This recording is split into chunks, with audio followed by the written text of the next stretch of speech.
All right, in the last video, we were finding high resolution reference to go with our sketch. I've got that all here in a reference folder. I've got my sketch here. I opened my sketch up in Photoshop, and then I cropped down to it. So let me review how we did that.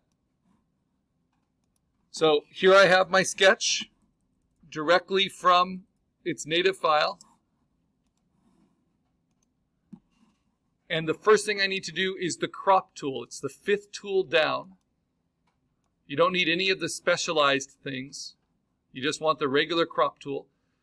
Each tool has its own shortcut too. I don't tend to use these, but you'll see them. So if I hit C on the keyboard and I'm on like the move tool, for instance, if I hit C, it will automatically go to the crop tool. And it will always teach you those shortcuts, right in the tool. Okay, then I crop to around my image. So if you did like a screenshot and you have yourself holding up your image, or you have lots of other things, you can crop down to just a nice shape around your image. Mine's fairly square, right? And then I think I might want to add some stuff to the top, so I'll give it a little bit more height. Then you hit return. So what we did was we just deleted information. We cropped it. Next, I'm going to use my move tool, and I'm going to make sure my rulers are turned on. The rulers you can see on the side, all the things that are these guide tools, you can find under View. So rulers here, the shortcut is Command R to turn them on and off. So right now they're showing. If I hit Command R, they'll hide. Command R again, they're showing. You need the rulers with the move tool so that you can click on them and drag down, and they'll stick to the sides. So this is called framing the image. I'm going to frame it on all 4 sides. Now I'm going to check the actual resolution. If I look in the lower left-hand corner, it's 3 inches by 3 inches by 300 pixels per inch. That's great for a web. That's plenty for a website. That is not good enough for printing. It's good for printing at 3 inches, but I want to print it, a little bit more impressively. So, especially if I'm going to put it on my landscape, which was more like 11 by 14 at 350. So I go to image size. When I want to change the pixels, you change the number of pixels, you go to image size. Just like when you're setting up a new file. And I can change it from what it has to whatever I want because I have resample checked. And that's the default. So this allows me to change its memory. Its number of pixels is also memory. You can see the pixel dimensions there. It's basically 1,000 by 1,000 pixels. I want to change it to a minimum of 8 by 10. So if I see that it's not getting to over 8 by 10, I'm going to make the minimum width 10. So now it's 10 by 10.8 at 300. So it's 3 times as many pixels. And instead of being 3 megabytes, now it's 28 megabytes. But I don't want it at 300. That's minimum print resolution. I want our studio print resolution 350. So we can print it onto a 11 by 14 if we want. So larger than 8 by 10 by 350 in Photoshop, your image size, which is like your full creature. Okay. So now that that's grown, I'm going to use Command minus or Command 0 to shrink it visibly. That's just your viewing tools. So nice shortcut, Command plus zooms in, Command minus zooms out, Command 0 fits it all on screen. Now I'm going to grow some space around it. Not for the finished work, but to be able to collage. And I'm going to say image canvas size. Canvas size is when you're growing the canvas, not the pixels. So you'll notice there's no pixel resolution entry here. This is just about physical dimensions. So it's 10 by 11, or whatever yours is. I'm going to make it the largest physical print size that industrial printing can accommodate, and that's 30 by 40 inches. So I'm going to make it 30 inches wide by 40 inches tall.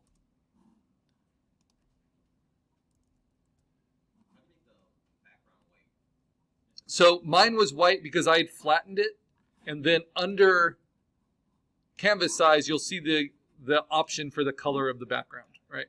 Because white is my background color here, it filled in white. I'll often do it middle gray. So if I do canvas size again, and this time I'll choose middle gray. That can be a little bit easier on the eyes than bright white. So image, canvas size, 30 by 40. This is just growing the size of the paper around your image. This is incredibly important because Photoshop is not a good layout program.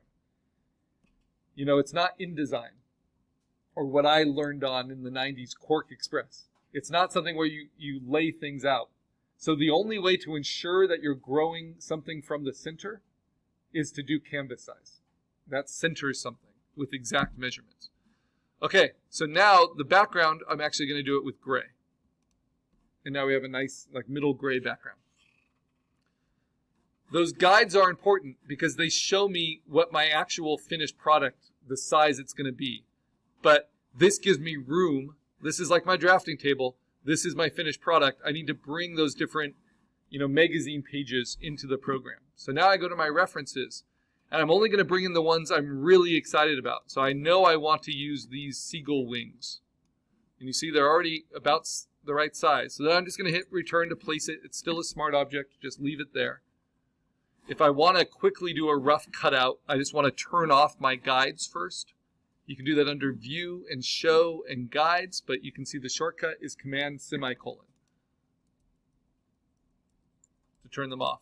The reason I turn them off is if I have them on, you'll see that my lasso sticks to them, so I don't get as clean a cutout. So that's why I'll turn the guides off before I use my lasso. And I'm just going to grab these wings, just loosely, just like we did with our landscape.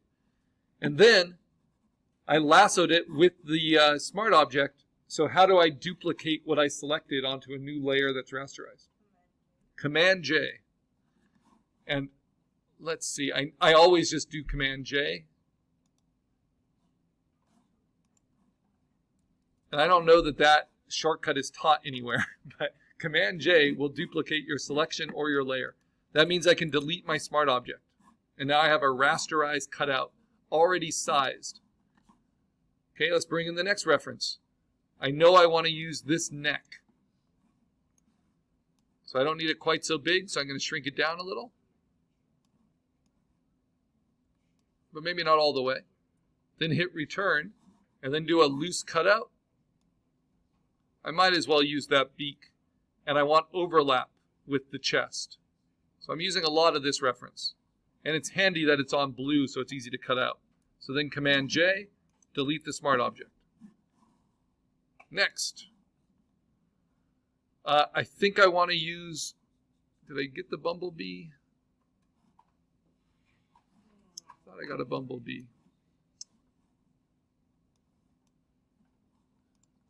All right, let's just use this. Oh, there's the bumblebee. I wanted to use the bumblebee for the chest. It's a weird idea. But as long as you understand the anatomy and the angles, it can work. So I wanted to use this part as the bird's chest. See how it's already about the right size? So then I'm going to use my lasso. I'm going to loosely cut around it. And then Command J. And then delete the smart object.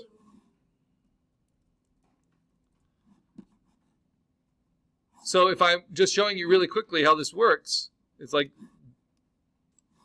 we're basically going to build all these parts, turn it into our own creature. Right? I always make the head a little bit bigger than my sketch because you can always do higher resolution rather than lower resolution and then shrink it down when needed. I also wanted to bring in these wings because even though they're from the back, I really like the silhouette of them, and I was thinking I might layer these wings on top of these wings and then blend them. We can also warp. We can do lots of things. They're already about the right size. All of these are from Pixabay. Saves a lot of time. And whenever you're doing something like the arms, the collarbone, it's nice to get that all from one reference because then it feels like it has the strength and the musculature to it. Instead of like sticking arms onto a different chest. That's like putting toothpicks into a potato. It doesn't feel strong. But taking like your G.I. Joe apart, tearing the head off, tearing the waist off, so you just have the chest and the arms, all of that feels like it works together. That little rubber band snaps. All right, let's see. What else? I need, so I've got wings, I've got a chest, I've got a head. I wanted a snout because I like to always build my head from at least 2 different parts, right? So this is the snout I found. And I'm going to right click and flip it horizontally so it's facing the right way. Tilt it, shrink it down, and then do a rough cutout with lots of overlap. So that doesn't mean I'm using the eyes of this crocodile. It means I'm just using the snout of it. Right? So roughly, this would look like, put that layer on top. Going on top. There we go. So this is the beauty of compositing, right? I can make this mouth work for this head. And the problem is neither of these eyes have a whole lot of personality. This one's kind of cool, but it's just black and shiny, right? And it looks too much like a pelican or a stork. So often I'll use reference for just the eye as well. So here is an owl, and I like that eye, right? So I might, from all of this, I actually thought I could use this reference for a few things. But I want to use it for that one eye. For sure. And all those feathers that go around it. So I'm going to duplicate that out. And then I can go back to this same reference, and I might use this along with the honeybee for the chest. So I'll also duplicate that out. So sometimes you can get multiple elements from one reference. And I did them onto different layers so that I can play with them, like so. I'm going to flip this one, Command-T to get back to the transform box. I'm going to flip it horizontal because that with the honeybee is going to make up my chest. If I hold down Shift, I can distort it a little bit because I need a longer rib cage. All right, what's next? Legs. So I really liked this one for its legs. They're already about the right size. The color's way off, and I kind of like the tail. And I'm going to zoom in, Command plus. Oh, and this is a great one. Once you're zoomed in, hugely helpful shortcut. Once you're zoomed in, if you hold spacebar down, you'll see that your cursor turns to a hand. What that hand allows you to do is to just move around your art space. So you zoom in and then you can move around. Because I want to make sure I don't cut anything off. Yeah, just spacebar, it will turn to the hand.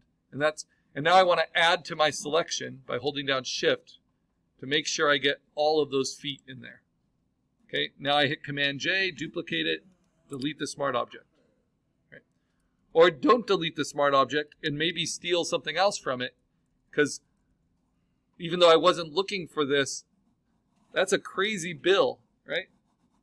Fun part of the animal kingdom. And a really cool chest. So I might just grab all of that and see if I can use it. And this is where this project always goes beyond 5 references for me. Because I think, oh, wouldn't that be cool? And it usually is cool. But I'm going to try to limit my ambitions a little bit so that I can actually show you all the steps within the class time and still help you with all the issues.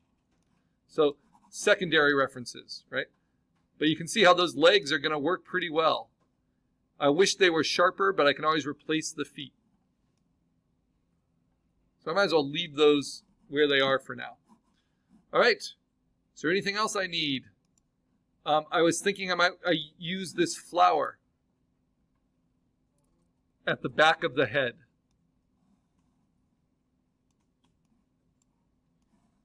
You know, again, and that's why it's nice to have influence, right? Because this Pokemon has this little tuft at the back of the head. I was thinking I might be able to use this flower for it. It's not quite the right angle, but stuff like flora and fauna can be pretty accommodating.